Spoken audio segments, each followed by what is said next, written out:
Welcome, Japan.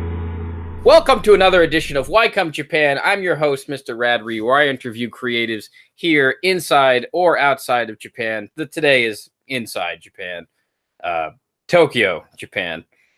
Dave, you're in Tokyo, right? Can I reveal this location? Dave, did I lose you? Uh-oh. The audio. I'm just joking with you. Oh, okay. You're still there. All right. Because it wouldn't surprise me if, early Halloween gag, I guess. No, I'm in an undisclosed location in Tokyo. Okay, so you are in Tokyo. On the outskirts of Tokyo. Yeah. Today my show is Mr. RoninDave, YouTuber, festival goer, history aficionado. Can I call you that? Oh, yeah. Is there any other titles you like to go by? Well, usually people call me Jackass, but I don't know. Professional Jackass. Yeah. All right. So usually I don't always do this, but I usually like to start off every conversation with a beer, because I guess you're drinking a beer. What are you drinking? Suntory something? Yeah, Suntory lager, which turned out to be a summer lager. It's made of malt and, how do you say that word? Coriander seed. Coriander seed. Okay. Yeah. And I have La Guillotine, a pretty special premium beer. Never tried this. I assume it's either French or Belgium. It's Belgian. Even though it's in French. I've had it before. It's pretty good. Definitely interesting taste. I love the design of this bottle. Is like superb. I mean, yeah. I'm almost offended that I have to open it. I mean, I feel like I shouldn't, but at the same time, it's like I don't want it just sitting there. You know? Yeah. Anyway, all right. Well, bottoms up. Wow, since 1654, really? It's a golden blonde beer. The beer or the guillotine? I think the guillotine since been around longer than that, right? They only created the guillotine. Actually, the guillotine was created just around the French Revolution. Right. And that when was it was like the 1700s, right? The French Revolution. Late 1700s. 1789 was the year that the Bastille Day, and then a couple years later was the Reign of Terror, and when they were using it all the time.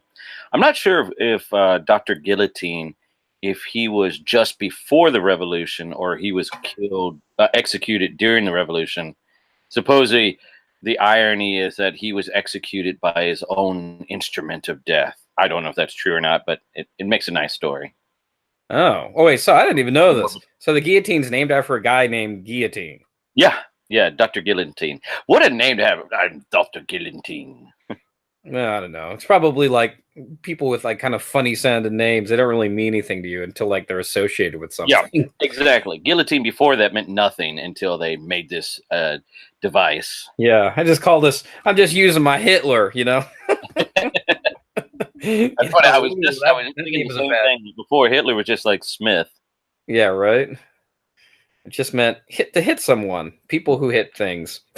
I don't know. Like there's a lot of words in German supposedly that are about violence, right? That's where the F word comes from, right? It's Germanic, isn't it? Yeah, from what I understand. Yeah. Well, the German word is Fick. Thick. Okay. Fick with an F. So if I said Fick dish, that's the same thing as saying F-U. Interesting. I did not know that. All right, without further ado, let's open it up. That's enough deliberation. I use this to open it. Oh, that's nice. Yeah, the girlfriend bought this for me for, I don't really drink. All right. Let's give it a try. Ooh, I like that. That's pretty good. Very fruity. That's my type of beer. All right. So let's get the show on the road. So for some reference, for the namesake of the show, so for everybody who, listens in, who don't know what a RoninDave is or who RoninDave is, where are you from and when did you come to Japan? I'm from the U.S., Tennessee to be exact. Oh, Tennessee. Like Nashville? Yeah, I guess you could say that, but not actually. My family home is about 2 hours south of Nashville, out in the as we say, BFE in the countryside. But friends, BFE. BFE, bumfuck Egypt. Oh, okay. You've never heard that expression? No, I've heard that expression. Oh. I didn't know it had an acronym. Yeah. But yeah, I go to Nashville all the time whenever I go home for Thanksgiving. I like right. I like Nashville. It's a cool city, and I've been in Japan now for over 10 years. Maybe 15. I think I stopped counting after a while. Oh, really? Yeah. You don't remember the exact date? Usually, everybody loves to remember their Japan anniversary. I don't know. You know, one of the things about like people that are living in Japan or staying in Japan, I guess for a number of them, it's their first time overseas to stay in the country. Whereas to me, Japan was kind of like one of the last places because when I was in university, I was lucky to get on this work exchange program. I went to Germany my first year, and then the following year went to Switzerland. And I was working and so I was working and kind of traveling at the same time. I was situated in one spot. And then on the weekends I would travel around. And then after that I went to England for a summer as well. And then maybe 2 or 3 years after that, went to Mexico. That was just a wild, crazy thing. 2 months in Mexico on a bicycle. And then I went to Egypt and taught English there. So by the time I got to Japan, I'd already been to about at least 20 something countries. Wow. So that's why I like, remembering the exact date, I guess for me, because that's the other thing. Like you were saying, like most people know me as knowing Japanese history and knowing Japanese festivals. But before I came to Japan, I didn't hardly know anything about the country. And so I wasn't like someone who was sitting at home going, oh, go to Japan, I can't wait. It was more like, well, I could just get a job and settle down or go to Japan. The other choice was I did think about China because I've always been interested in the Great Wall and the Terracotta Warriors, but part of me was always like, the castles, the samurai, the ninja. I'm kind of interested in that. But what kind of like was keeping me back was just Japan also seemed too modern for me. Because you're here. Yeah, I know. Yeah. Well, but since then I started studying the history and I find out there's a lot of antiquity to Japan. Okay. Such as the Kofun. Okay. Yeah. You know the Kofun? No. God, how long have you been in Japan? I don't know. Long enough. Long enough to not know what the Kofun is. Kofun, well, it's like when I first came to Japan, I had no idea these things existed. They're mound tombs that were built starting around the 3rd century AD to about right around the 7th century. And yeah, some of them are quite amazing. I've been to probably at least, I don't know, maybe 20, maybe more. But so they're like a window into a past I never knew existed. Because, you're American, right? Yes. Okay. I just want to make sure you weren't one of those Colorado, born and raised. No. I always forget because, there's some people I think, like, I didn't know Tokyo Drew was Canadian. Yeah. Yeah, as soon as I found that out, I was like, no, dude. No. Can't hang with you. No. I always poke prejudice against Canadians. Well, why wouldn't we? They burned our White House, for God's sakes. Did they? Oh. War of 1812. Oh yeah, that's crazy. It's easy. It's hard to forget about it's easy to forget about these things. Well, yeah, especially because we don't study it in school. Yeah. That used to be my go-to joke about Canadians about burning our White House, and then fucking Trump has to make it part of his rhetoric, and saying, "Oh, Canadians burn the White House." Is like, no, dude, that was a joke we used to say against Canadians in a kind of little friendly jab, and you're actually using it in a real political, decision making.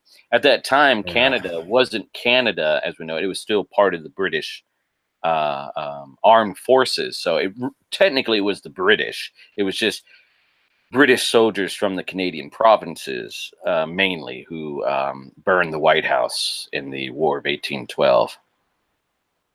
Do you know when the War of 1812 was? 1812. See, an American would go, "Oh shit, yeah, when was that war?" I mean, isn't it pretty obvious? Unless it's like, yeah, but I mean, I'm just saying, like there are there's our countrymen, bless their hearts.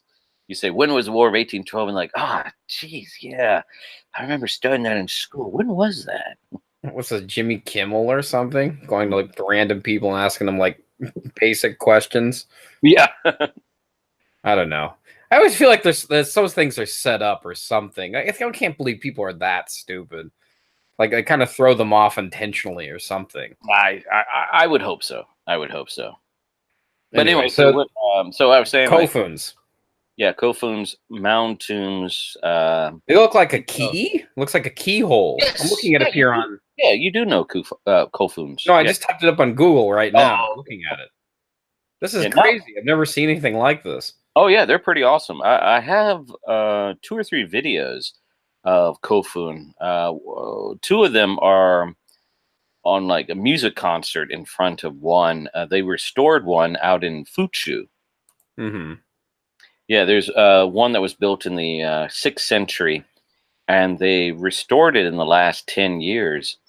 And during this month, I think they did it last weekend, they have like a taiko and a gagaku concert. I really liked ancient history, medieval history, and I felt that Japan didn't have a lot of history to it. I thought it was more relatively recent, just the samurai from maybe about 500, 600 years ago. Mm-hmm.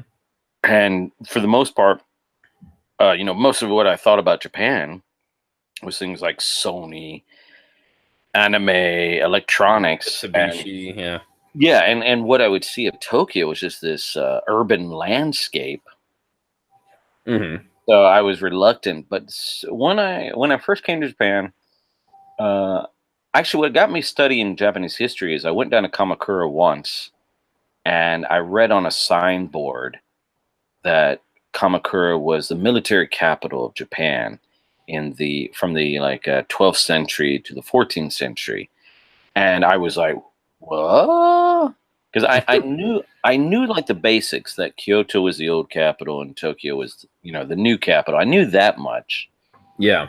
But this one, so I thought that Japanese history was deceptively simple.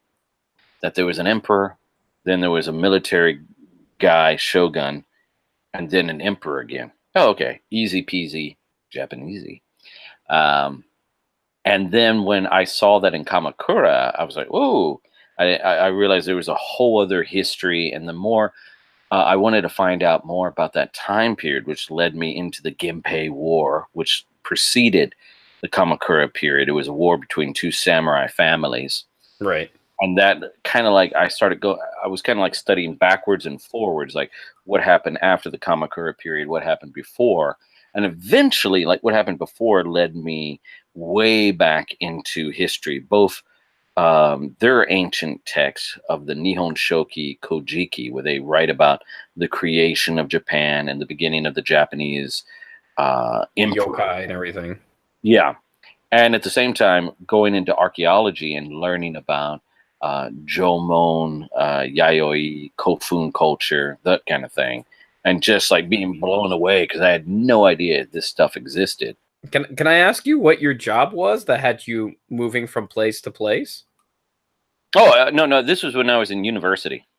Oh, okay. So you just had some... When I was in university, there were programs where you could work abroad. Oh, okay. Yeah. One program I did twice was in Germany and Switzerland because I could speak a little bit of German, not much. Ich kann ein bisschen Deutsch sprechen, aber Mathematics ist sehr beschissen. And then the one that I went to England, was another program where they give you a working visa and you just go over there and try to find a job. That didn't work out so well because I ended up scooping ice cream in Haagen-Dazs for like, I don't know, £3 an hour or something like that. All right. And then after that, like I was just when I finished college, I didn't want to like go into a major job yet, so I did a lot of temp work, office work. So I would do a work assignment for a certain amount of time, save up money, and then go traveling. Well, that's interesting. So, for example, I was working a variety of temp jobs, and then I went to Peru for like 3 weeks. Oh, okay. Like just like kind of random odd jobs. Yeah. Like Well, you said, like most of scooping them, ice cream and everything. yeah, no, not that bad because at least having a college degree, you got a lot of office work that paid better than that. Oh, I see. Just like temporary office jobs. Yeah, so you do a lot of clerical work and things like that. And when I was in Peru, I met this Peruvian girl, and we kind of liked each other. And even though she had a boyfriend, it was one of those situations. And she went to Egypt and was trying to go into Israel, but they turned her away at the border. And she was contacting me for help. And so I ended up going off to Egypt to meet her. And I sort of did and sort of didn't. But that led off to that's a whole nother story. But anyway, that led me to go to Egypt and staying there for about almost a year. You've been everywhere. Well, not everywhere, but not everywhere. No, there's still many places I haven't been, but so you've been from like Egypt to Peru to like various parts in Europe, and then you finally settled on Asia. Is that correct? Yeah. Okay. Then I never. One of the things I never planned to stay in Japan this long, especially when I first came over because I didn't know much about Japan. I thought I'd stay here 1 to 3 years at most, make some money, and then move on. But it was kind of like I started really liking the history and just, I don't know, something. It's kind of weird how that happened because, when I first came here, I was just like, whatever. Huh. And many years later. Yeah, that is true about Japan. Sometimes, like when you're here, like there's like these really small things. You're like, wait, what the hell is that? And you look at it like, that's really cool, and then before you know it, you're here 10 years. I should mention now I'm on the premium malts black beer. Oh, wow. Switching gears, I guess. Yeah. That's pretty good. Great. All right. So to keep in tradition with, because it's Halloween. Mm-hmm. And I love Halloween. Yeah? You know a lot about the history, before I even go into this, let me ask you something. Did you study history in college? Yeah, actually I did, yeah. Okay. Do you have like a master's? Well, I will say this though. I studied history in college, but I studied American and European history and to some degree the ancient Middle East. However, that was but think about this. That was easy for us because we grow up in that. We're always surrounded by, like, say, Robin Hood, the American Civil War, Egypt, mummies, the Bible, and so on. Mm-hmm. And so I always had a framework of reference with those, with a lot of those areas. So when I went traveling into Europe and even to some degree South America, I already had some framework of an idea because I'd been exposed to it in America. Like before going to Mexico, before going to Peru, I'd already seen history documentary, on the History Channel when they weren't showing World War II, documentaries on the Mayans, Aztecs, Incas, and so on. But strangely enough, when I was going to Japan, like I said, all I knew was samurai, ninja, geisha, sumo, that kind of stuff. I had no idea how all of this stuff connected, how one thing led to another. And so I think that's one of the things that like the reason why I like my Japanese language ability is so crap is because at the beginning I was first studying the language, but then when I started studying the history, I got so lost in it because it was so complicated putting it together. And I kind of, in the end, I ended up neglecting the language part and work and trying to figure out how Japanese history works. Now I've built up a framework where if I'm introduced to a new person or a new cultural concept, if I know when, where, well, basically when, I can immediately set it down into a location, set it into a time location, and know what happened before and what after, and probably figure out what influenced it and what it influenced later on.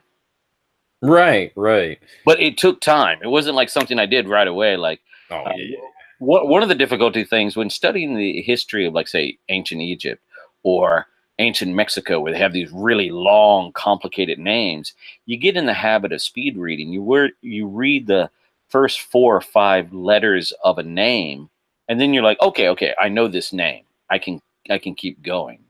Mm-hmm. But you can't do that with Japanese history because family name is first. And Right. a lot of these family names have clans. And when I was first reading the epic about the Genpei War of the 12th century, there was, for example, there was a name Minamoto. That was the one that got me. Yeah. It would be Minamoto no Yoshi, and then it could go in many directions. It could be Yoshi Tomo, Yoshi Tune, Yoshi Masa. Mm-hmm. And when I first was studying, I was being lazy and just looking at part of the name, and I'd keep reading, and then I'd say Minamoto no Yoshi blah blah blah blah, and I go, wait a minute, isn't he dead? And I go, oh crap, this is a different Minamoto, and I had to go back and read it again because I was being lazy. Like, now I know what to do, but at that time it was so damn confusing. Right. Yeah, I totally get it. I mean, because a lot of us in America, we only really study Western civilization. Yeah, exactly. It's like, I don't know. There's certain things, like I've been to China a couple of times, and there's just so much I learn every time I go there. You know, because it's just like America really doesn't know anything about this country. You know, well, the only thing you really know, it's like that's where our shirts come from. Or cheap labor, or toys we get at McDonald's. And that's a shame. Like, when all these people in the States like go on about, especially like conspiracy theorists, it's very much centered in a Western Judeo-Christian conspiracy theory that completely leaves out Asia. How so? Can you give me an example? I just mean like all their weird like theories. I don't know, about aliens or Satan, devils, whatever. It completely leaves out the entire Asian continent. Oh, yeah. Because yeah, and it focuses on a very Judeo-Christian oriented world, and I'm like, yeah, you're leaving out, like, I don't know, like 2 billion people, 3 billion people. So you already found a hole in their argument or their conspiracy. Yeah, pretty much. Yeah. I'd say you won that one. Especially like, not to be, I'm not atheist, but when like some of these people, like, they'll bring up the Bible as some kind of proof of something ancient, and I'm like, one, it's completely ignoring Sumerians, Babylonians, ancient Egyptians, whatever. Mm-hmm. But it's also ignoring, the entirety of Asia. Mm-hmm. Well, what was it? Anthropologists say that we all started in Africa, right? Mm-hmm.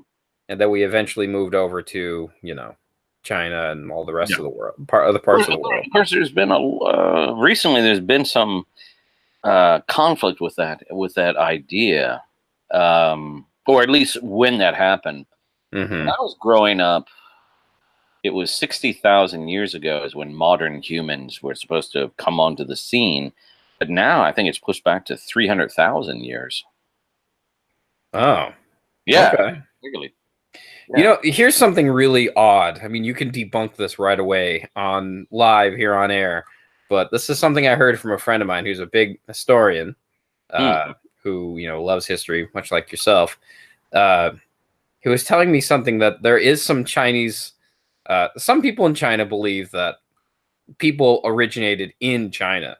Mm. That some people originated in China and some people originated in Africa. So you could pretty much make the argument that Chinese people are completely a different That's it. When you species. say history, though, I would say that's not in the realm. Because see, history is actually in the realm of what has been written down. Yeah, that's true. That's true. I guess Uh, that's more we kind of get anthropology. like, I mean, yeah, well, yeah, more or paleontology, or is that Anthropology.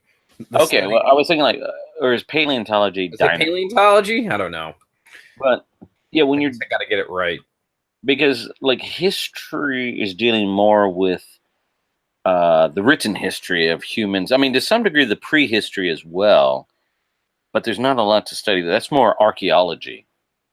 Oh, I was gonna okay. say, like Australian Aborigines, they also think that they originated in Australia. So you know, so it's interesting that you have Chinese people that think they originate in China, and you have Australian Aborigines that believe they originated in Australia. Hmm. Yeah, well, However, it's like what you're saying. It's all about what's written down. yeah, but I would say like the interesting thing about history is not secure. Okay. In other words, we think history is what happened, but actually, history is a lot about how people view what happened, and so that often changes. Oh, kind of like how history only remembers the winner. Yeah, that as well. Yeah, and at the same time, you have people that revise history. Sometimes like revision for good reasons, but also other times for bad reasons. Um, but yeah, it's like, uh, especially like when it comes to Japan, when people talk about the origins of the Japanese people, Hmm. you know, who are the Japanese? And of course, starting when we started realizing that there was a vast history of the human species that we were not aware of until the 19th, like later 19th century. Okay. You know, with the whole like we, you know, we were not aware of Australopithecus, Neanderthal, and so on until the late 19th century. Oh, right, right, right. Yeah, and also with that, like in the Paleolithic era, you know, who is who. And I always argue that, you know, back in ancient times, those people had no concept of, you know, Chinese, Japanese. Those are all modern concepts. Yeah. Before there was Twitter, right? Yeah. But people today want to ascribe a certain national, racial, ethnic characteristic to those people in order to somehow claim ownership to these people that lived 30,000 years ago, 100,000 years ago, stuff like that. Japan, and give you an example, Japanese archaeology ran afoul about 20 years ago. There was a guy that was claiming there was Japanese Paleolithic artifacts being discovered from 700,000 years ago, in a way to try to say like, oh, you know, humans have been in Japan, you know, so many years, blah blah blah blah blah, and they were more advanced than other Paleolithic people. And it turned out he was planting evidence in his site. Oh, it was yeah. So now Japanese, the Paleolithic side, beyond 35,000 years ago, they're very, very cautious of pushing it back any further because of that jackass. Oh, really? Hmm. Huh. But there is evidence in some places, at least 70,000 years ago, which would place it in the time of modern humans, of some habitations in different parts in Japan. Like I think Tanegashima, they have a place where they found that they might have been taking the nuts and finding a way to extract the, I don't know, the bad elements of the nuts so they could eat it. Hmm. So there may be evidence that there might be slightly longer human habitation here, but like they're very, very conservative now because of that jackass pushing things back to 700,000 years ago. What's this guy's name? You don't know his name? I don't know. I mean, there's no point in knowing the guy's name. He's He disgraced. just he just made it so hard for anybody to like really say. Yeah, past 35,000 years, everyone's like, I don't know if we want to, you know. Yeah, I guess that's and true. again, he was doing it, and he was celebrated because, you know, everyone's like, oh my gosh, you know, Japan is so unique. We've had human habitation going back 700,000 years, blah, blah, blah, blah, blah. And no one bothered to really check because they were so, yeah. Huh. That's interesting. I did not know that. Yeah, but that's the problem. Like when it comes to like Japan's prehistory, there's still a lot of issues regarding like China, Korea, and Japan, and people not wanting to go and just open up certain doors and things like that. Right. Because Japan was isolationist for a long time. No, because I was talking to a YouTuber, you know, 11 Colors, you know, back in the day when he went by 11 Colors. He was, I remember talking. What's that? Whatever happened to him? He's still around me. I follow him on Twitter. So. Is he in Japan, or did they finally? He's still here. He still does live shows. He just doesn't make as much as he used to. I mean, I thought Japan they finally deported him.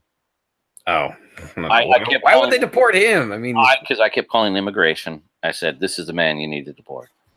All right. Well, and there's nothing I would deport him for unless he was. No, I'm just kidding. No, I like 11 Colors. We always get along. Okay. Well, I mean, yeah, you know, he's still here. I mean, good. I think he's still here. I mean, based on his Instagram and his YouTube or Twitter. I'd love to have a beer with the guy.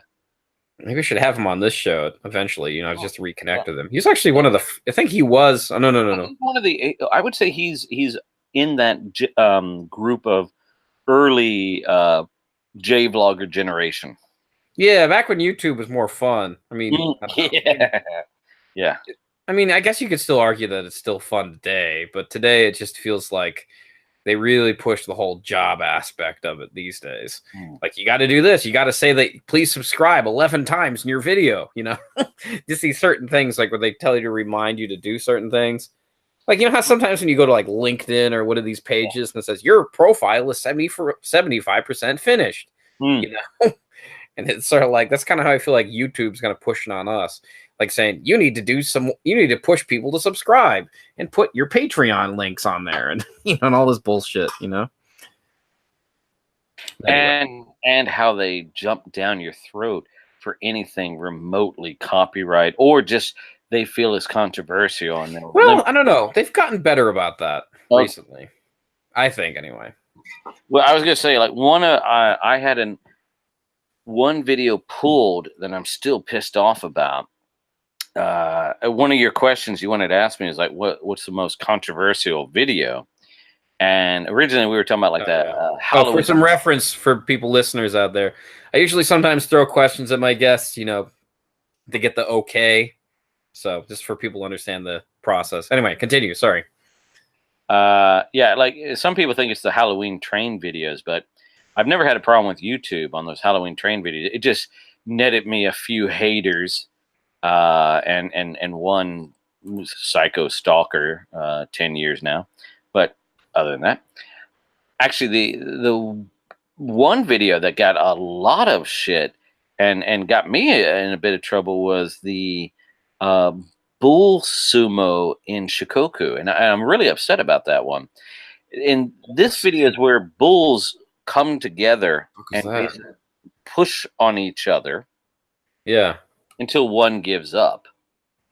And I went there because they were having a festival in Ehime Prefecture in Shikoku, Uwajima to be exact. And it was rather interesting. I didn't think much about it. I put the video up and described like the history of bull sumo and how they do it and so on. And over time, it started to build up steam. And actually got up to about 1.5 million views. Nice. Yeah. It took a while though to get there. And then I remember just about to go on a festival trip up north in Tohoku. The day before the day of, I was going to take an overnight bus up to Tohoku and do their summer festivals. I find that the video has been removed because of animal cruelty. And on top of that, I got a community strike And if you get 3 Whoa, strikes, that's yeah, not good. yeah, I know. I got 3 communities, 1 community strike. But if you get 3, your channel, I Yeah, think, you're done. Yeah. yeah. And I was like, assholes, YouTube. I did not make the event. I was documenting. This is a cultural event, and you're punishing me for just documenting it. And it's so arbitrary. That was the most controversial video I've ever had, and I was so angry. I appealed, and then I got a forum response saying, "Oh, we think the appeal was, we deny your appeal." But it wasn't a real, a letter. It was just a form, and I'm like, no, there's like, I want a human being to watch this and try to tell me how I deserve. YouTube? Hell no. I know, yeah. No, no, we'll do that. But I was just like, it was just such, I was so pissed off. I mean, I was pissed off for almost 2 years about that because I'm like, Wait, when did you put it up? I never had a video get that many views. And finally it's, oh my God, I got a video that has over 1 million views. And then you fucking assholes. Wait. When did it go up? When did you put it up? Maybe 2005? Maybe? Yeah, I think maybe it was. Oh, okay. So like before my time. Yeah. No. Oh, sorry. That's it. No, 2015. What the hell am I saying? Oh, okay. 2015. 10 years. From... okay. So I was stopped doing YouTube at that point, and that's when. Okay. Yeah. No. It was 2015, and it was up for a whole year. Yeah, that's right. I think it was. Or wait, maybe I put it up 2014, and it was 2015. Almost a complete year later that it got pulled down. Oh, okay. Well, I mean, I don't know. That's the way things work on YouTube now. It's all automated. There's like they've deleted it so they don't have to hire anybody because paying people that's hard work. Yeah, but I was like trying to say like this is an alternative to bullfights in Spain, and like I started checking all these other videos on YouTube where they have actual bullfighting in Spain, where the bulls would be killed. There was hunting videos that showed headshots of deer, and I'm like, my video shows nothing of that sort. Yeah. Oh, it's like what is this? I remember like, but someone was like, I don't like Trump and all that stuff. But who does? Anybody who's I haven't met anybody really intelligent who likes Trump, so it's fine. But at the same time, that there's that ultra politically correct crowd that annoys the hell out of me. And right. Yeah, they annoy me because they think they're smart, but they tend to be just as ignorant almost as a lot of the people on the Trump side. And I got in an argument on that video where someone goes, "Oh, well, like later they just kill the bull because they don't care." And I'm like, "How do you know this?" I was like, and I asked her like, "How do you know this?" Just be like, that's presumptuous. Yeah, and the person was like, "Well, you just know." I'm like, "No, I don't." Well, and then they say like, "Well, the Japanese, they hunt whales." Hunting whales and bull sumo are 2 different things. It's not a straw man fallacy. Oh yeah, exactly. But it's people like her that flagged the video that eventually got it pulled. That's a straw man, though, right? I mean, I'm always trying to get my fallacies here right. Like bad arguments are like. I would say that's a not a straw man, but to say like to compare or false equivalency. Yes, there you go, false equivalency. Yeah, the beer's starting to hit me. To say like compare like, well, Japanese hunt whales and therefore if they do bull sumo, they must kill the bulls because they hate animals because they hunt whales. And it's like, huh? That was her thinking, and I'm like, you're supposed to be liberal, and you have no idea what the hell you're babbling about. And they just wanted to win the argument. That's all. Yeah, and I could tell it was like no, the people that own these bulls, they love these bulls, and after they would win, it wasn't again not like the Spanish bulls. When the bulls win, they throw a blanket over the bull, and then like the kids' owners like are on top of it, and they're all petting it and all that. Yeah, and a Spanish bull would have been killing them because it's bred to fight and kill. Right, right, right. And these bulls, they're doing what they do naturally in the field anyway. Mm-hmm. And one of the origin stories was that an emperor who got exiled to Oki Island off of Shimane prefecture, he used to enjoy watching the bulls kind of like, do that little thing. And so the villagers started like arranging it for him to make him happy. And that some people say that's the start of bull sumo. So basically, from that story, they were already doing this thing because that's what they do by nature. Now, Right, right. fighting a guy in an arena with a sword and people stabbing him with spears, now that's unnatural. And yeah, I can understand people. I can understand people being upset about that. But being upset about my video and because you're trying to conflate it with Japanese whaling, which I am completely against as well. Right. But I mean, yeah, I think it's a like lot of I people was agree with so you. pissed off, and I've got a video where they're sawing the horns off a deer in Nara for their own protection, but I'm afraid to upload it just because I'll have these PC idiots thinking like, "Oh my god, they're so terrible." Put it on Live Leak or something. I don't Mm, know, but I don't know. I guess you could always yeah, just keep it. yeah. Let me ask you this then. I mean, this isn't one of my questions I wrote down, but what do you get all this from, like putting it up on the internet, having it be available for everyone to see? Oh, what do I get out of it? Yeah, you have to think about that one. Yeah, actually, yeah. I don't know why, but I always love these long silences and podcasts because it just reminds me that I'm It listening is to. funny, like when you ask people, like, why did they get on YouTube? I guess you say, like, I guess your question would be like, why did you get on YouTube? Yeah, that's a pretty hard question. I mean, like, it's just I Well, don't know. I actually, just felt like doing it. I can actually give you an answer to that. It's like it's obviously not making money because I don't make much money.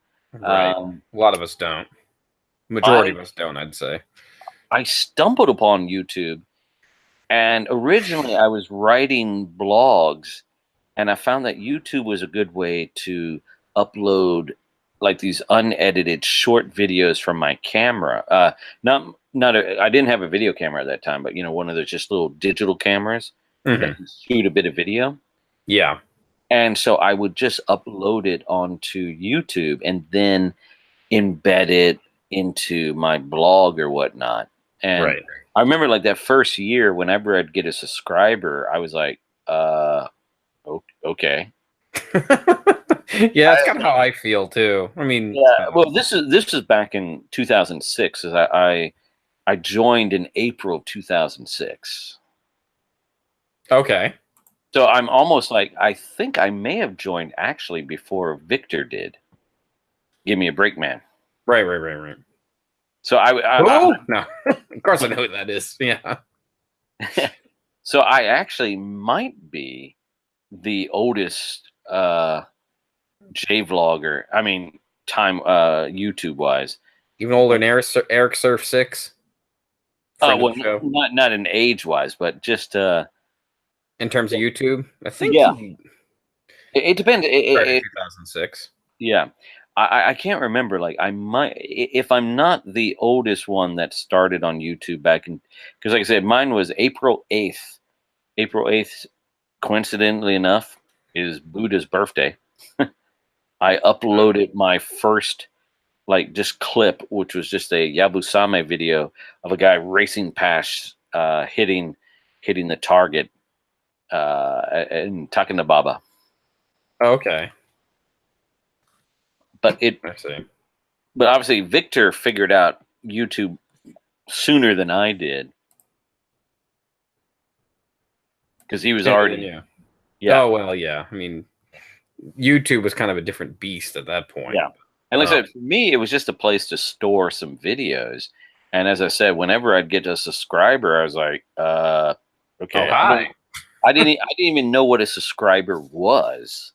I Yeah. was using YouTube as just a place to put something for another site. So I wasn't even really paying attention to YouTube at that time.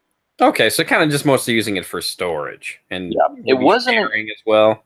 Yeah, it wasn't until the end of 2006 I went to England to see they have the Battle Hastings Festival, and Okay. that actually motivated me to buy a video camera because I thought I like, see. well, if I'm going to go to see the Battle Hastings, I should probably videotape this, and that's what I did. And the Battle Hastings was actually the first one when I did a proper edited video. Oh, right, right, And right. then I started kind of learning, and I actually started liking editing videos and making those and putting them up on YouTube. And it was kind of nice to get some reaction to it. So it was kind of Mhm. like a slow process. And then when I started actually making videos, it was kind of fun to do that. Huh. Well, that's interesting. I mean, it's always good to know everybody's origin Mm. story behind the why it is that they upload videos or what is Yeah. that motivated them originally. So, I guess yes. As I was trying to say earlier, it's Halloween, Yeah. and RoninDave. It's not the bull video that you're best well known for. It's the Halloween or Yamanote Pumpkin Train Halloween time. video, Halloween train. and one of your most controversial videos. I was watching that today. I never saw it actually. Well, which one? I actually got quite a few. Yeah, I watched the last one, 2008. There wasn't a Oh 2009, yeah, right? yeah. There wasn't a 2009. No. And it's like when the cops were protecting you, you actually had two channel Neat people channel. Yeah.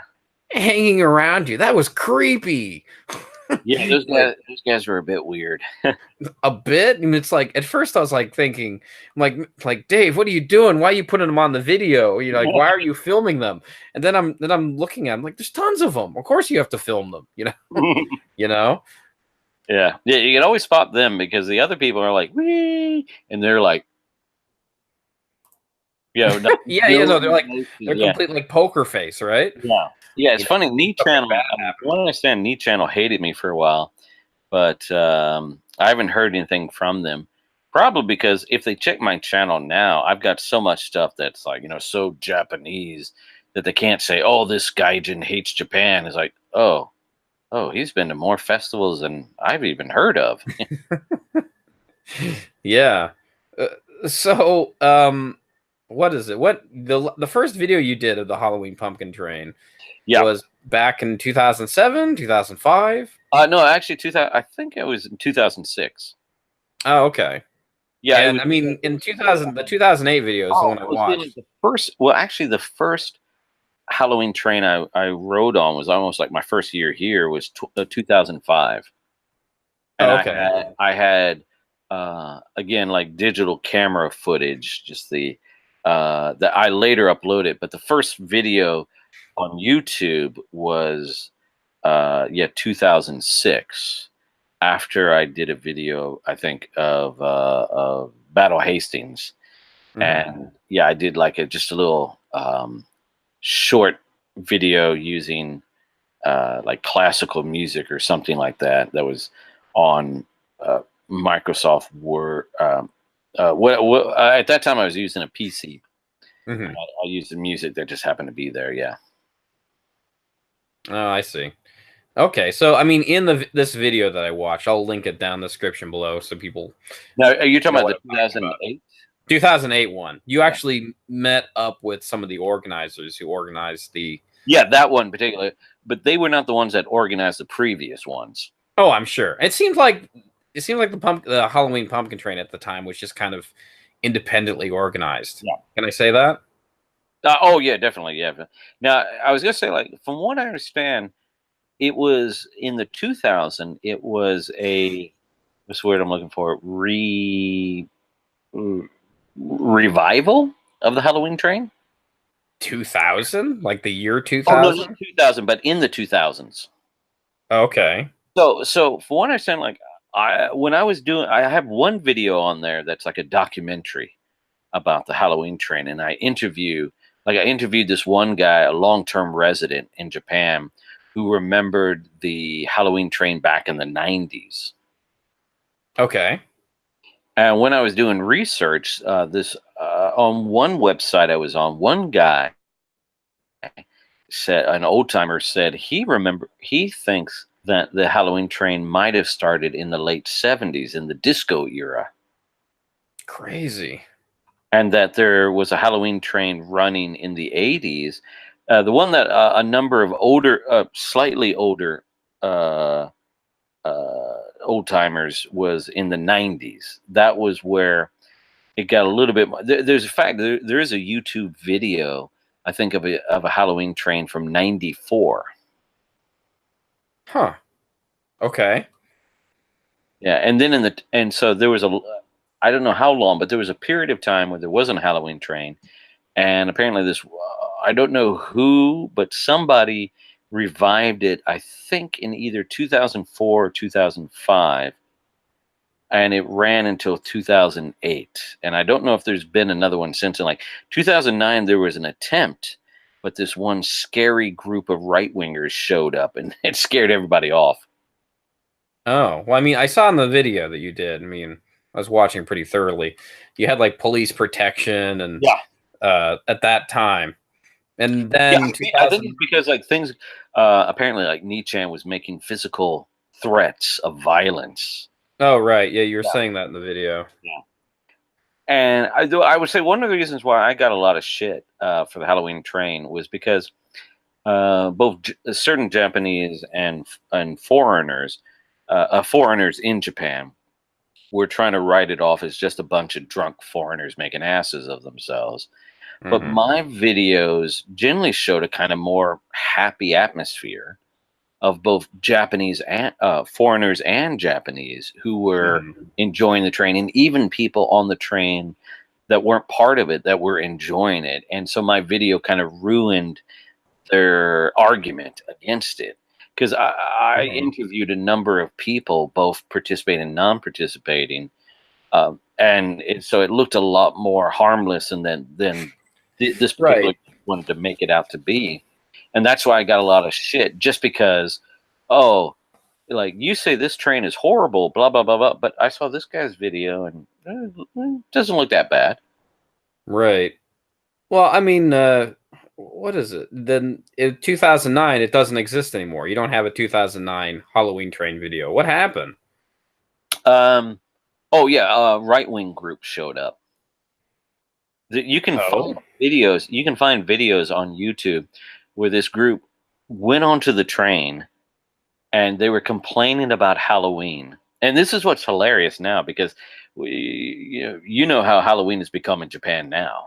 Yeah, it's like 2009 attraction. 2009. These guys, these right wingers, were trying to say Halloween. I love this. They were trying to say Halloween is a Christian holiday and we do not celebrate in Japan. It's funny because, in America, there are Christians I'm pretty sure it's a pagan holiday. Yeah. If you want. Well, like I said, oh no, maybe not. I don't know. In America, there are Christians who want to ban Halloween for that very reason. So I thought it was hilarious that, again, it just shows you wherever you go, conservatives of any country tend to be very ignorant. Right. Well, I don't know. Ignorance. What is it? With ignorance comes arrogance, as they say. But they were trying to say, like, Halloween does not belong in Japan, blah, blah, blah, blah. Right. Well, that sounds like an argument they would make. Yeah. But now, like Shibuya, the last several years, like, I've got videos in the tens of thousands of views of all the people in Roppongi. Well, Roppongi, I guess, is, I know, it's amazing, isn't it? The costumes, they really, like, go full out. They really let it all hang out, Well, especially Shibuya, like, I'd say, like, 80% are Japanese. I know, isn't it crazy? I mean, there was like a time like you go around saying Happy Halloween, and it just seemed like Halloween was just something manufactured by America. You know, they just have the typical, like, I mean, I'm wearing a Halloween shirt right now. Typical pumpkin, a typical cute Frankenstein, maybe a Dracula or whatever. Whatever images represented a Halloween, they would just use those, and then they throw them out the next day. Right? But now, it's like I went to 3 coins, right? 3 coins is like this place that's like 300 yen, cheap shit you can buy.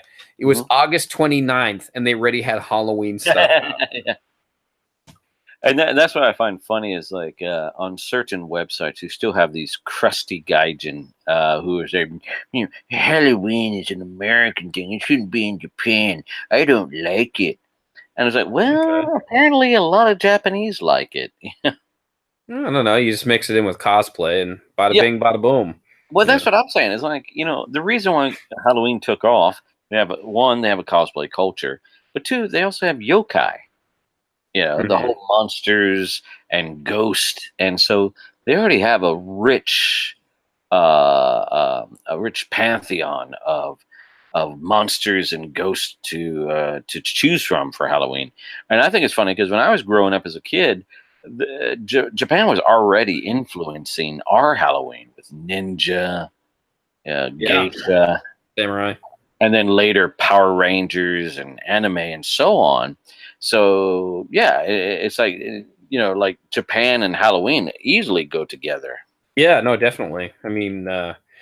It is weird how it's evolved. I mean, even especially Oh, like I mean they have a Halloween parade in Kawasaki that's been going on now for 20 years. yeah, that's true. That is. Yeah, Well, I with mean, about actually, I didn't know about the Kawasaki thing, but 3,000 people involved. Yeah. I did know that they have like Halloween parties here. But Oh yeah. I didn't know that how elaborate they are or what they consist of. Um, But like those crusty gaijin who are saying like, "Ugh, I hate all this Halloween in Japan." Like, God, you must be just a miserable they person. sound like South Park characters when Yeah, you do that voice. but I It just just feel like makes me think Trey Parker, Matt Stone are good at making voices, but I don't know. I'm not saying yours is bad. I'm just saying that it's like, is I'm that just what they saying, think everybody sounds on the internet? They just use that voice. yeah. It just made because I got a lot of that years ago, like I guess 2008, 10 years. Oh, geez, 10 years ago. I got a lot of shit over that video, and now, like I said, we don't need a Halloween train. We've got Shibuya. so so like Yeah, we don't need it anymore. yeah, exactly. Like I'm fine with Shibuya. I don't need a Halloween train. Okay, so wait, let me ask you this. So 2009 rolls around, Mhm. and you can't go on the train celebrating Halloween. Like, police stop Well, you. no, actually, it wasn't that. I showed up at one station and nothing was going on. And I thought, okay, this is a bit weird. So I decided to take the Yamanote down to Shinjuku to see what's going on, and that's when I bumped into this crowd of angry protesters. And I saw a couple guys that were on the Halloween train from last year, and we kind of got labeled as the Halloween train people. But the cops were protecting us. Yeah, it was really, really weird. Wow, that's Thank interesting. God nobody recognized me. Yeah. But some people What are is it? like, It seems like every Halloween you kind of always dress up in the red samurai gear you always have. oh no, that was actually later. When I was doing the Halloween train, it was just Oh, whatever I could put on. Like, one year I think it was just death. Another year I had a Venetian mask. oh, really? Well, where did may I ask that samurai gear that you have? Where did you get that? Oh, I bought that in Kyoto. Oh, okay. Did that set you back Oh a yeah. lot? Oh yeah. It was about 150,000 yen. Oh, okay. I'm going to Kyoto at the end of this month, so you know the name of the shop. I don't know. I'm kind of curious about what it was, how it looks, and everything. I need to like. I lost the sleeves part. I don't know where the hell I put that, but I was. Yeah, I do. For Japan, for Halloween, I do like a pirate samurai costume. It's become my thing for the last several years. I just like it. That's cultural appropriation, Dave. No, I'm joking. But there were Japanese pirates. So Yeah, yeah. Wait, no, they're Japanese. I don't know this. There's Japanese pirates. yep, they were called Wako. They used to attack like the Korean and Chinese coast. But here's a little secret: like not all of them were actually Japanese. Sometimes the Koreans and Chinese would pretend to be Japanese and attack other villages along the way. Oh, interesting. Or sometimes it would be like Japanese officers, but their crew would be Chinese or Korean. But there definitely were Japanese pirates. Like there's a diary I read from the 10th century. A guy that was a governor in one part of Shikoku. He had finished his governorship and he was going back to Kyoto. And he said he was worried about pirates catching him because they were pissed off at his stringent measures against them, and they were trying to find him as he was going back to Kyoto to enact revenge. So yeah, Japan did have pirates. Oh, so I can't call it cultural appropriation. It's hashtag accurate. Exactly. Well, I don't know. Well, the perception of what we have as pirates, like eye patches and oh yeah. I don't think they probably. That's more of a Western. I'm sure. Image, isn't it?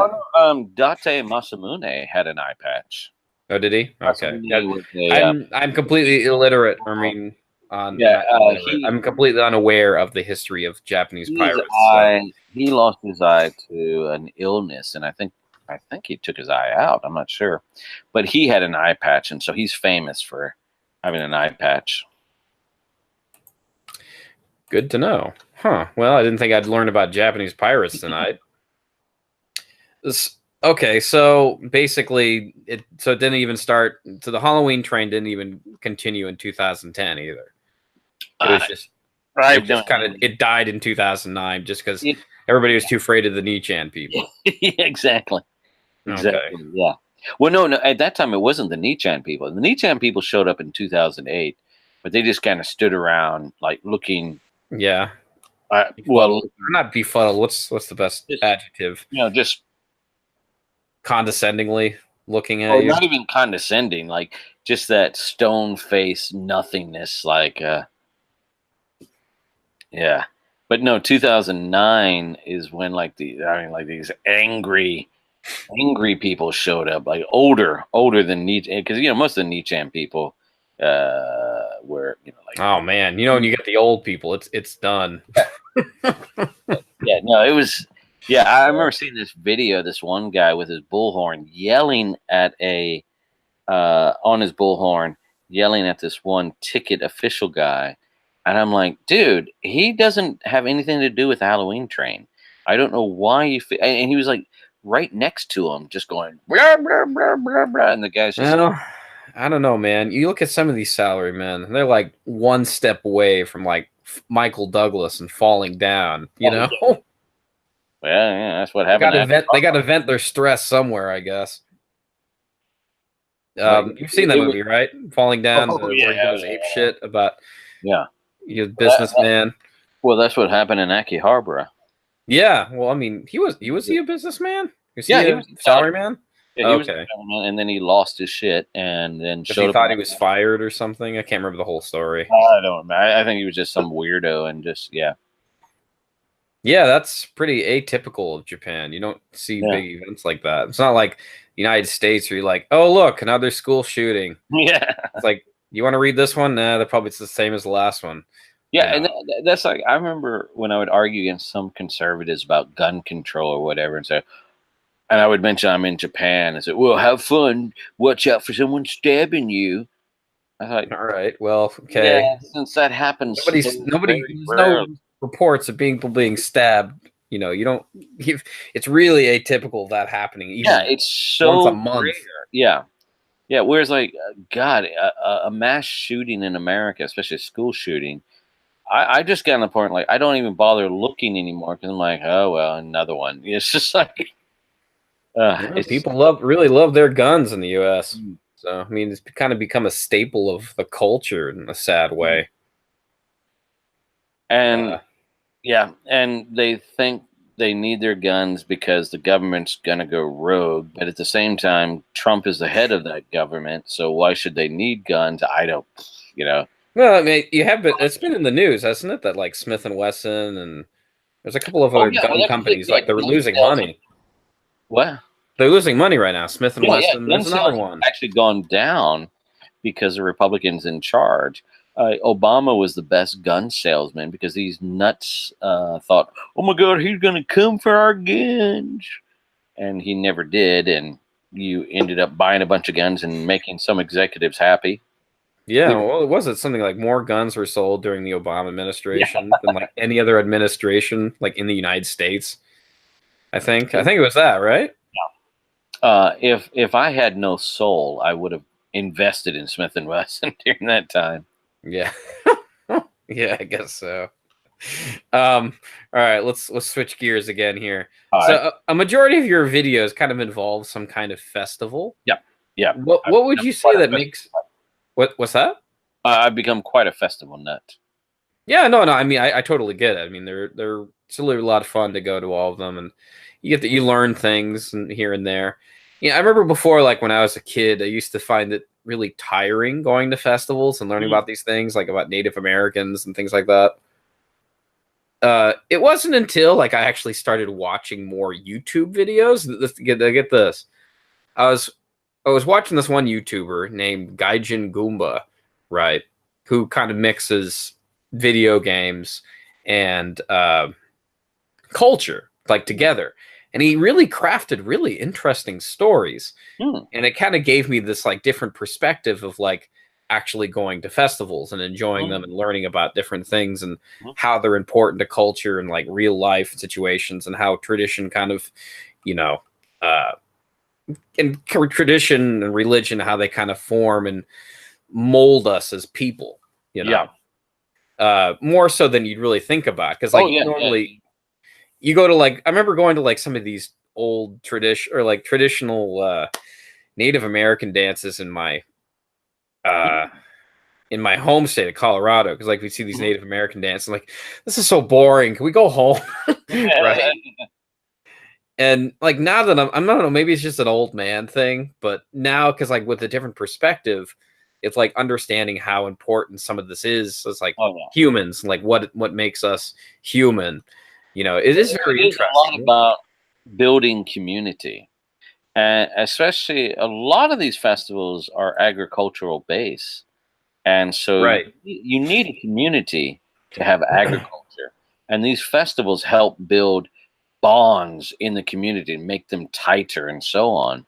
And that's one of the interesting when going to a lot of these festivals, especially because I go to a lot of obscure festivals in the middle of nowhere, and I really get to see those community bonds of these people. And it's just like, it's more than just seeing the festival itself, that atmosphere of just being, you know, like I say, in the middle of nowhere and just seeing like, yeah, this is so important to these people, this festival that they have. Okay, so what is it that you'd makes you say makes some of your top 10 festival going experiences? Like when I go over to your YouTube channel, what are like your must see festivals, you think? Well, I would say one would be probably Nebuta in Aomori. Just, it's a really fun festival. Oh, right. The one where they have those like glowing lanterns with the red samurai face guy.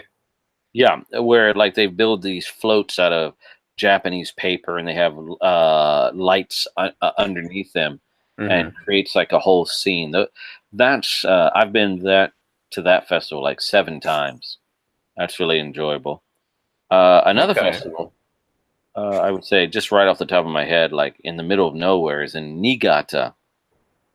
They have this bamboo straw snake that they build that is 82 meters. So I guess it's 270 feet long. Yeah, it's this huge snake that they carry through the town. And it's just so, like I said, it's just, whoa, that's weird. Huh. So what's it called again? That one was the Nebuta Festival, and then this snake one's called. Like the name of that one, it escapes me at the top of it. I just know the area in Niigata is called Sekikawa, and so just go to Google and type in the Sekikawa Snake Festival. Maybe, I mean, like chances are it'll be my video, because when I went there, there was this woman from Niigata, like south of Niigata City, Joetsu to be exact. And she's from Niigata, and she had no idea that this festival existed. She'd only heard about it like a day before, as they were traveling. Her and her husband were traveling up through Niigata and going into Akita, I think. And they just heard about the festival. So they've been living there all their life and they never heard of this festival. Oh, I see. Is this the one with fire? Where they use fire and everything? And it's like in the mountains? Oh, no. Well, if you're talking about fire, that's well, it's on to me about fire. That's a I mean, lot of visually, I remember seeing on your Instagram, or was it Instagram? I can't remember where it was. But like I remember seeing some festival where like a bunch of people were using straw and fire. Excuse me. Yeah, see, like I said, I've been to so many fire festivals. Okay, well, it's hard to keep track of them. Yeah, exactly. Okay. Yeah, because there's one in excuse me. There's one in Kyoto on October 22nd on Kurama where they carry these big torches, but there's also one in Wakayama where they carry these torches as well in the daytime. I recall that it was on a mountain. Anyway, I guess it doesn't matter. Yeah, right. Yeah. So the Nibuta one, someone in Niigata that's about a snake where they burn it. Any others? Well, there's one like in Kyushu. There's one during just after Obon. These women carry these lanterns, paper. They look like gold metal lanterns, but they're actually paper, but with gold foil. And they go around this stage, and that's really interesting. Wearing yukata and their lantern lights up. That's an interesting one. Let's see. There's a samurai festival in Fukushima, Soma no Mooi, where in the early part of the day they do a parade through the town, people wearing samurai armor, riding horses, and then they do a horse race where the guys are wearing their armor and a flag on their back, and they race around the track at least one time. And then in the afternoon, later, they shoot these streamers up into the air, and these guys try to catch it on like a small wooden dagger. They try to catch these streamers and then ride up this hill to claim a prize or something like that. Oh, that's interesting. One festival I thought particularly that's interesting. Have you ever been to Okinawa on the island Miyakojima? Damn it! See, I know which one you're talking about. I want to go there. That's on my to-do list. You talking about the Pontu? Yeah, the Pontu people. Aren't those guys freaky? Yeah, it's like witch doctors, you know? Yeah, or like what we know as voodoo in like New Orleans. Another festival in Akita. It's visitors from elsewhere. What the Miyakojima festival is, I think it's Pontoon. Yeah, Pontoon. That's right. It's like they have their own language down there. Yeah, it's on my to-do list. I really want to see it, but every year it changes because it's on the lunar calendar. Ah, right. You have to go there a particular time when they have that. Those people there. Because I spent a week to Akita. They have this festival called Namahage. Oh, Namahage. Yeah. That's you know the Namahage. So it's where these guys that are wearing these shaggy straw coats come down from the mountainside with these horrific demon masks to scare children and so on, but at the same time give blessings. And so the Pontu are similar to that, of these visiting gods. Oh, really? That are both terrifying, but also bringing blessings and so on. Kind of like Krampus. Yeah, I would say similar to Krampus, but I think isn't Krampus just bad? Yeah, I think he's just bad. Well, I think Krampus was only around because he was the bad cop, the Santa's good cop. But at least like the Namahage and the Pontu, they're scary, but they're like only scary if you're bad, but they'll give you blessings. Okay, so basically they're Santa Claus and Krampus mixed in the wall. Yeah, mixed together. Like the Namahage on New Year's Eve, they'll come down. The legend is they'll come down from the mountain, scare children, and saying, "Are you lazy?" And the idea is like they'll drag lazy children up into the mountains to work. I'm guessing it's because a lot of people, a lot of bad parents around that time. That's why Well, that's why you read about all these myths of these yeah. characters killing Well, kids and everything. I think what it is it's a way of reinforcing a work ethic in an area where, like, imagine, especially in Nikita, it's so cold in winter. You Yeah. can't you can't slack off and not, build up food stores, firewood stores. Otherwise, you die. Oh, so it's kind of like the what's that fable? The fable of the ant and the grasshopper or something. Exactly. Exactly. So the Namahage are kind of like to remind people in that community to be like the ant. I see. Yeah, that makes sense. I mean, So it's kind of why we make up lies, just yeah. get people to do things. So it scares the hell out of kids to make them be productive. Hmm. And Kind of then, like how, oh, sorry. Yeah. kind of like how in America they only came up with the concept of trick or treat because we got tired of kids like vandalizing stuff. Yeah, yeah. Actually, that's a good point. Yeah, because I think like they try to to keep the teenagers from being assholes. Yeah, like make it more of a kids' holiday and make them want candy and be nice about it. Yeah, And I yeah, guess the same way because the Namahage, they scare the hell out of these kids and making them want to be productive members of the community. so you'd say the festival there is pretty good and pretty scary? Yeah, that one. Well, they do it. They do it on New Year's Eve, but they also do it with the one I saw. They do one in February, Oh, right. Okay. and of course, one of February. my Still favorites. relatively cold in Japan because usually Yeah. like a lot of these kind of Christmas or these holidays, they happen when harvest is low and everybody's dying Mm, because you got to get through the winter somehow. yeah. Might as well entertain yourself to death, Exactly. or if not, or to live, or for life, whatever.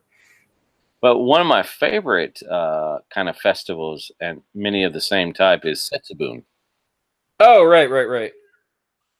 I made a whole video about that. Yes, Video yes. essay. I actually posted it on that Japan specialist. Oh, thanks. Yes, you're welcome. What do you like about Setsubun?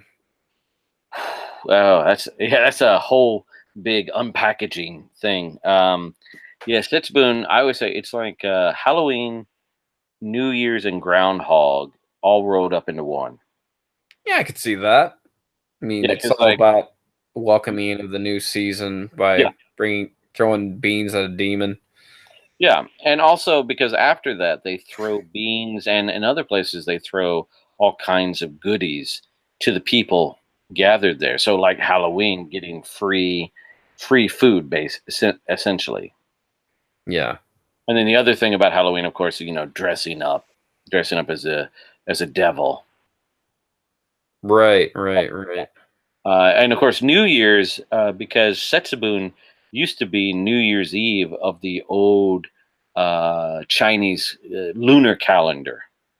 Oh, right, right, right. Well, what is it? The Chinese lunar calendar, like they have Chinese New Year's like in February though.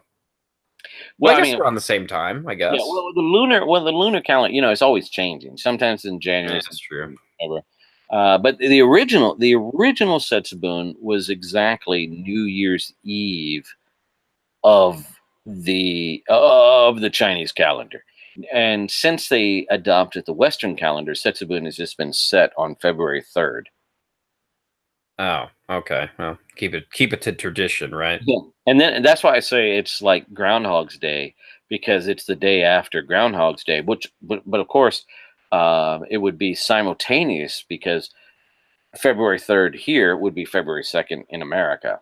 And the idea of Groundhog's Day in America, it's not about Bill Murray repeating the same day over and over again, as some people might Hmm. think. It's actually about like hoping that winter will end sooner. Right.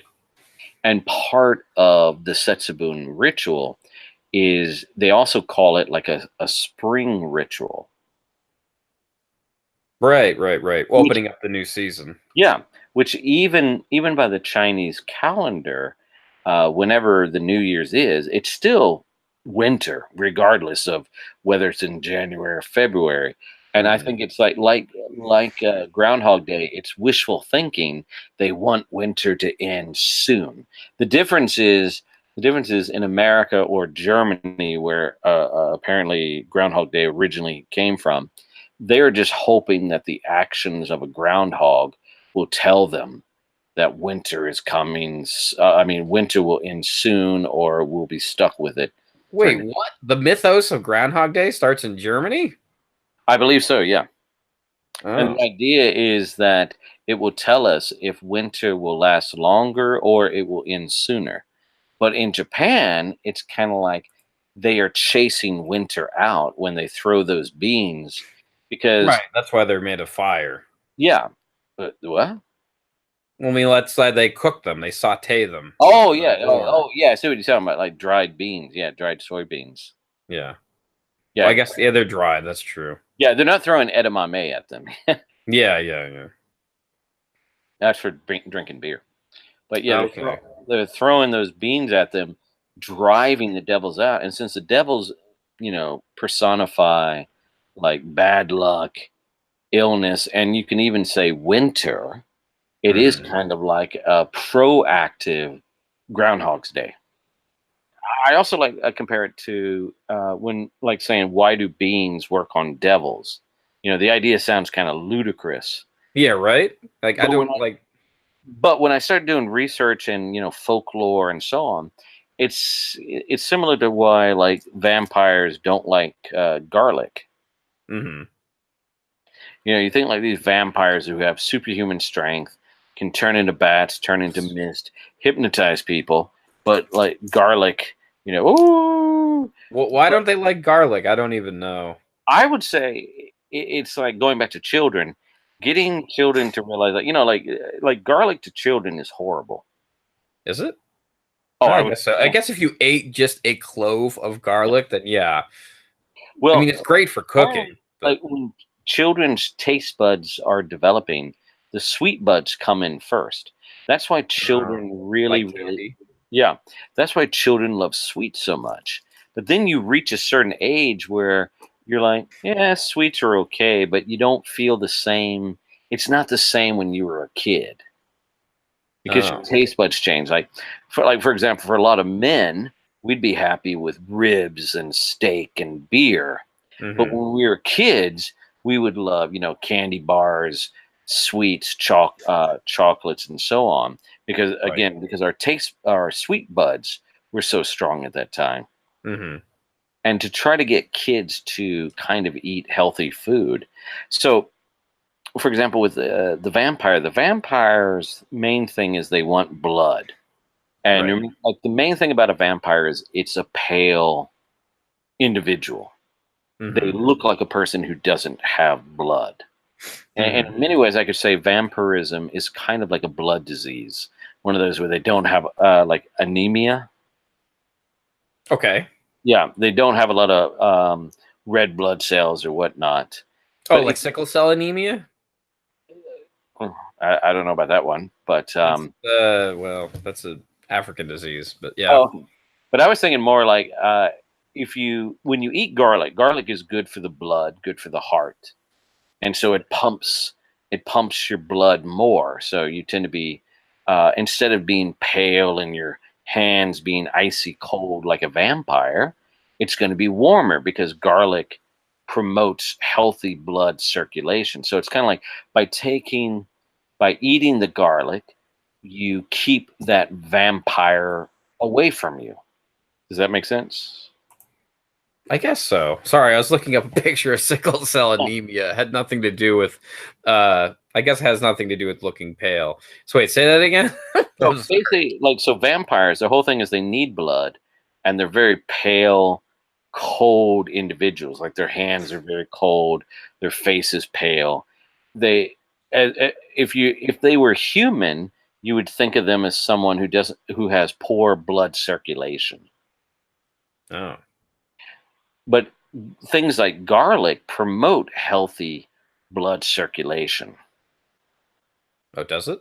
Yeah, the garlic's good for your lowering your blood, or what is it? Your blood pressure? or just maintaining your blood pressure, or you don't really Yeah. know? Well, no. Main thing is blood circulation. That's the main thing. Oh, I see. So good for your blood circulation. Yeah. Okay. Yeah. Ancient people, I don't think they knew what blood pressure was, Yeah, but probably blood not. circulation, they instinctively knew that circulation of blood, at where your hands are warm, your feet are warm, and so on, garlic was good for that. Yeah. And Okay. so it's kind of like if you think of the vampire as symbolic of a type of blood disease where you don't have a lot of blood pumping through your veins, garlic would be a way to keep that away from you. Oh, right, right, right. Yeah. So it's Okay. kind of like So an internal, external thing. Like internal, you eat the garlic, and so therefore you do not become like the vampire.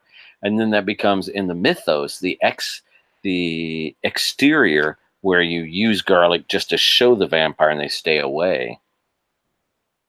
yeah, that And makes sense. So kind of, you mean this kind of relates to like the Setsubun thing with the yeah, beans? because this with the dried soybean, one of the rituals is eating the beans. Okay. and and one of the things, like the devil's bad health in the past was often associated with devils, with the oni, evil spirits, and so on. Because Mhm. back in the day, like today, we get a cold, we just suffer through it. But back in the day, a cold could kill a lot of people. Yeah, they didn't have any aspirin back then. Exactly. And so eating these soybeans, because beans are healthy. Okay. Well, yeah, I guess that makes So, sense. so if you think about it, like by eating the bean, you're keeping the illness away, and then you turn around external, throwing the beans at someone dressed as a devil and driving away that devil is kind of like a symbolicness of that, of the internal. Because you think like ancient societies, a lot of it was about symbolism, like taking the internal and then externally it into a symbolic kind of like play, and it and those kind of things, like with Eastern European, it would make children want to put garlic into their food, and same thing, children in Japan make them want to eat the soybean Ah, way, because it's part of the magic ritual. Because normally, like if you gave a bunch of dry soybeans to kids, they'd rather have candy. Yeah. right, right, right. Yeah, I Well, guess with a cool well, little story like that, it does make you want to eat it. yeah. So kids are like, "Oh, I want to keep this oni away, so I will eat the soybean." So, It's kind of like the mascot of food before there was mascots of like mm, sugary cereals. yeah, exactly. Gotcha. All right, so I guess that this all makes me wonder because you said you really liked the Setsubun video. Oh yeah, I love such. Um, Yeah. uh, if you were to make video essays like this one, I guess that's what the internet dubs this kind of video that I made. I'll put anybody who's not seen this Setsubun video, I'll put it in the description below so people know what I'm talking about. It's always bad to talk about something nobody's seen or watched, Mhm. but it's okay. I think I'll make an exception here. What would you like to create? Let's say if you made something similar into this style. Let's Oh, say sky's the limit. I definitely have to do more like a documentary on certain aspects of Japanese history, and Any as well pieces as in particular? different samurai battles, historical periods of Japan. Setsubun, I'd love. I've been wanting to do one about Setsubun for ages. I'm just like gathering all the footage together, Oh, okay. and yeah, and also historical analysis of certain Japanese films. Oh, okay. So kind of like film not analysis, you could Yeah, say. I did one about a year ago, 2 years ago, on Martin Scorsese's Silence. Oh yeah, good movie by the way. Yeah, oh yeah, really Ugh, enjoyed it. sorry. I did about like a 20-minute look into the background of what was going on in the film. So Okay, maybe I missed that one. I think maybe I saw it. yeah. I think I saw it on your I think at my subscription box that you made that one. Hmm. Probably check that one out at some point. Yeah, that's a good one. The Silence. film. Actually, here's something I can ask you about that one. This why were the Japanese? Because from context for viewers out there, the movie's about how Japan was really not accepting of Christianity at that point in time of its history, and they kind of did these really kind of horrific things to them, like hang them upside down and made them denounce their faith, and water tortured them, and it was kind of like really sick practices, right? Well, I mean, like crucifixion. You can't say it was any sicker than what they were doing in Europe during the. Oh, you mean like the Inquisition? Yeah, that's true. Because the Inquisition, what a show! The Inquisition. Yeah, thank you, Monty Python. No, actually, that's from. Oh no, that's History of the World. Yeah, that's true. I know you're wishing that we'd go away, but Brooks, the Inquisition's here and it's here to stay. Yeah, no worries. No, you're thinking of the Spanish Inquisition, where they're like, nobody expects the Spanish Inquisition. That's right. Okay, that one's good too. Yeah. But anyway, shit, where was I going with this? You're like religion. Why was Japan so against like religion being in the country? They were just worried about it. I mean, like a lot of Japan, what they do is they often see other countries. Is that what they did? Is they looked at other countries, say, "Oh, we don't want to be like India," or "Oh, we don't want to be like." Actually, I think France or Vietnam or whatever. Christianity before was kind of tolerated under many of the daimyos and Oda Nobunaga, and even Toyotomi Hideyoshi up to a point. They didn't really care. I think, as I said in my video, it had more to do with the politics of Spain, really. Spain was a major power in that time, and they used whatever they could, Christianity, to influence dissidents to rise up against the major power and then take over the country. I mean, that's basically what happened in Mexico.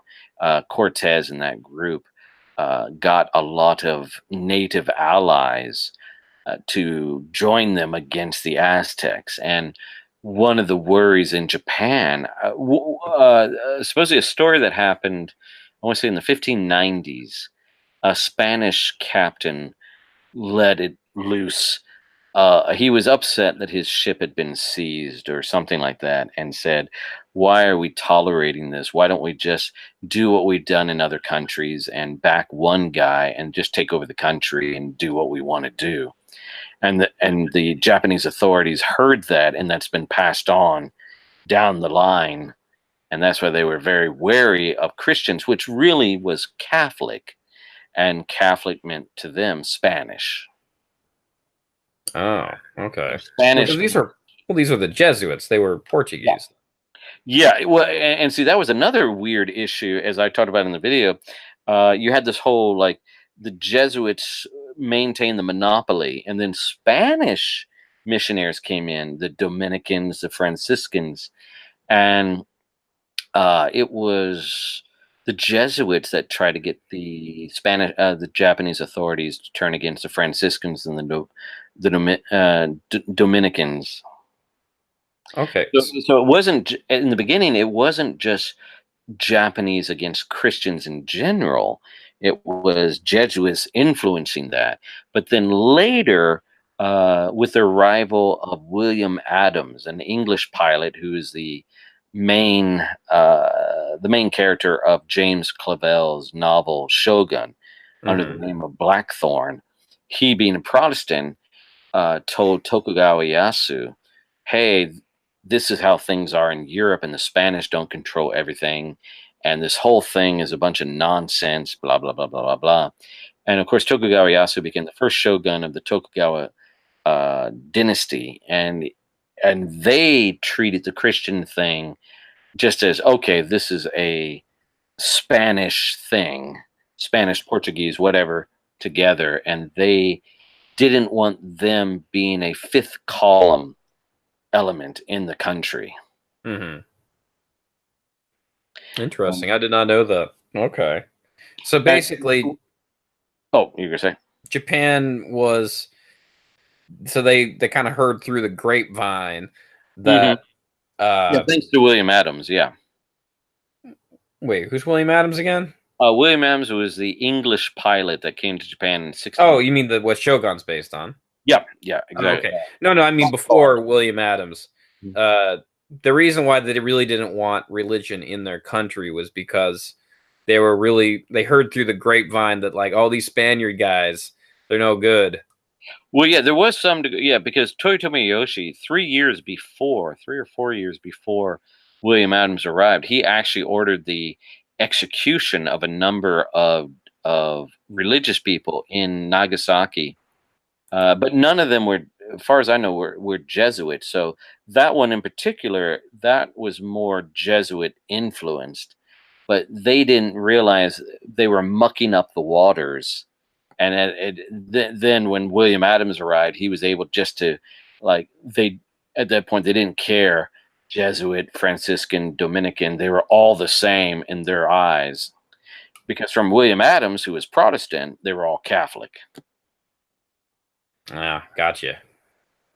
And so they basically, when they decided to close up the country, they did not want there to be a potential rebellious element in the country. And so Christianity was seen as a foreign, possibly influential element that could be used to overthrow the Tokugawa government. Interesting. No, I did not know that. Okay. Well, that answers that question. It's like that itch in the back of on your back that you just been trying to scratch, and now it's been scratched. All right. So, kind of a fun question here. That avatar picture, that's not actually you, right? Is it? Oh no, that's me. It was just That's not a Photoshop. That's 100% you. yeah. Oh, cool. I didn't take the photo. It was actually a professional photo. I just scanned it. I went to Kyoto's Egomora. Okay. Toei Uzumasa Cinema Village, where they used to film a number of the samurai movies and TV shows. Mm-hmm. And for like 2,000 yen, you can get like a torso picture of yourself in different samurai poses. So I took the Miyamoto Musashi one, and they stuck this hairpiece on top of me, and then pushed 2 swords in my hands. And the original way I tried to hold the swords was like the Musashi way, but the photographer told me to hold them. Right? Yeah, exactly. Yeah. But he told me to hold them another way. And I remember like some years ago, like one samurai site, like actually had my photo posted like, oh, this guy holding them wrong. And I was like, I know that. He told me to hold them that way. Like, I didn't want to hold them that way, but he said for the sake, I guess because the shadows of the blade. RoninDave holds it wrong. Exactly. And it's like, I was like, well, he's the photographer. I'll just listen to him. Because I guess the thing is, if I held it the Musashi way of his school, it would have put a shadow over my face or would have been blocking the camera. So it's all about lighting. Yeah, exactly. So he was not. I've never complained about that photo. It's always been your avatar. Well, it was just funny. It was just funny years ago when I saw that, and I never had a chance to respond to them. But it was just like, look, hey, I know. Before there was Twitter, right? Then again, I'm not that huge into the whole martial arts scene anyway, because it just seems filled with a bunch of, quasi experts and like one of my controversial videos I could say is one I put up of Tame Shigiri in Fuchu, where they're cutting the rice mat rolls, and everyone is adding their 2 cents about different martial arts, samurai and katana and blah blah blah blah, and I'm just like, I don't really care, guys. But they really get into the martial arts aspect, and I just can't be bothered because there's just so much jackass. Oh yeah. It's like a whole other beast, martial arts. Yeah. It's like I like martial arts in itself, but I don't like a lot of the other stuff that goes along with it, with everyone trying to say which school is better and blah blah blah blah, and then looking at a video and saying, oh, his form is so weak, blah blah blah blah. Yeah, that's easy for you to say from your keyboard. Yeah, yeah. But I still post those videos because I just think they're interesting. I Mhm. just, myself personally, I do not get involved with it because I'm more interested in the historical, cultural aspect of martial arts rather than the martial arts in itself. Yeah. Mhm. Right, right. All right, so to bookend this episode, All right. we started talking about Kofun. Hmm. Um, uh, so you said this was the reason why it brought you to Japan, the Kofun stuff. Oh, no, Kofun. No, actually, no, Kofun was just something I discovered later. No, what brought me to Japan was no, just what I knew barely, what I barely knew about samurai, ninja, geisha. I just wanted to come to Japan and learn more about that kind of thing. So, Mhm. like most Americans, all I knew was samurai and ninja, and I thought, like, well, compared to China, I thought, well, the salary will be better. Uh, Mm. and I'd just come from Egypt, so I thought maybe I'll try like a kind of first world country this time around. Um, and like I said, learn more, a little bit more about the katana, samurai, and all that good stuff. And then I discovered the whole thing about Kofun, Jomon, the Neolithic people, the Yayoi people, and all that, Himiko, and all that. And then it's like, wow, it opened up an entire world that I didn't know existed. What is this stuff? I mean, like you said, it's the what people? Say that again. Jomon. The Jomon people? Like, what even are these things? This looks like crop circles or something. I know this is horrible for an audio show where you can't even see it, Yeah. but it's like basically looks like a keyhole. Oh, But that's made Kofun. up. Yeah, What? Kofun is the earthen mounds. But I was saying Jomon is the first culture in Japan, and they're called Jomon is a modern name we gave that has been given to them. It's rope marked pottery, and they made really awesome pottery. I would say the best pottery Japan's ever had. It has a very kind of I always like to call it prehistoric postmodern pottery. Okay. Yeah, it's very artistic, very abstract. They also made these dolls, these clay dolls called dogu, which had Oh, the Dogu, I know. oh, okay, yeah. It almost like some people claim that this might be evidence of ancient astronauts. Oh, okay. That's what that means. Yeah, I thought it had something to do with um astronauts. I mean, that's one of the conspiracy theories, Oh. but even then, like that those conspiracy theories, I've seen, of course, a lot of mistakes. They think because Oh. The Jomon culture goes back almost 14,000 years, but those Dogu statues are not 14,000 years. But these conspiracy theorists will say that because they think, oh, Jomon, Dogu, they think it's the same thing. That's like saying like George Washington had a machine gun because he's an American. Hmm. So wishful thinking. Yeah, the Dogu statues are more from about 3,000 years ago. Hmm. Still a long time ago, but there is quite a significant difference to have that level of sophistication 14,000 years ago, which they did not have. So I'm looking here on Google, right? And it says map of Kofun. Looks like it's kind of went over to Korea too. What? What's why are you laughing? Well, that's one of the issues is like, where did the Kofun culture come from? Oh, it's kind of like Mayan culture, like where they just found random. Well, no, Japan and Korea are much more interconnected than either one would like to admit. But there's a lot of social political animosity between the two in that Oh regard. yeah.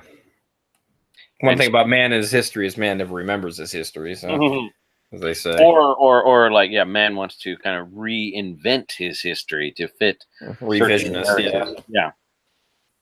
And so it's like who the Japanese are. Are they the Jomon people? Are they the Yayoi, Kofun? And try to create its own unique culture rather than saying like no. There is like the fact is that they borrowed so much from China. You know, they have to.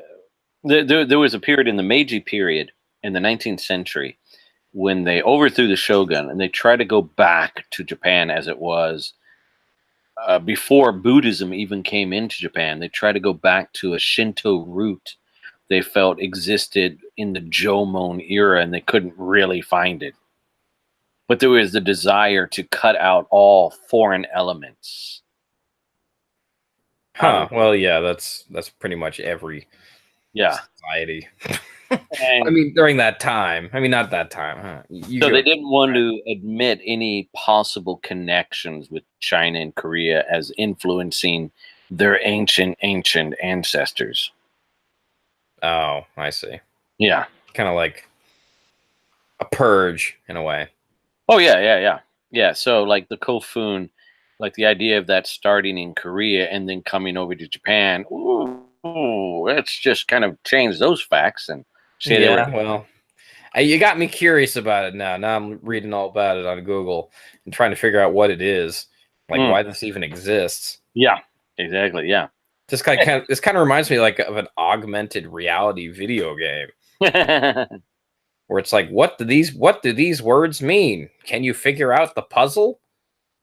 And I think for the longest time, like Japan just kind of wanted to not touch upon it because it opened up too many uncomfortable questions. Uncomfortable questions. Oh. Yeah. Actually, last book I was gonna bring up. I read this book one time called Pagan Christmas. Great book, by the way. And they had a really good introduction in it. And it says one thing about every tradition and every custom was started for a reason. And if anybody ever tells you that there's no explanation for it, it's just because they don't remember. Yeah. Or I guess it's just they don't remember. Or they don't want to admit that they don't remember. All right, I think that's a good note to end on. Anything you want to say before we go? No, just check out my videos. Always doing festival stuff. And to find you just that RoninDave on YouTube. What do you want to plug? Just RoninDave on YouTube. RoninDave. All right. Okay. So this was a live recording here on YouTube. Next week on the show is my friend Benji from not Benji the Hunted, not the dog. You're gonna hate me for saying that, but one of my first dogs was named Benji. Yeah, there's a movie called Benji the Hunted, right? Yeah. Anyway, our Benji was a beagle. Very nice dog.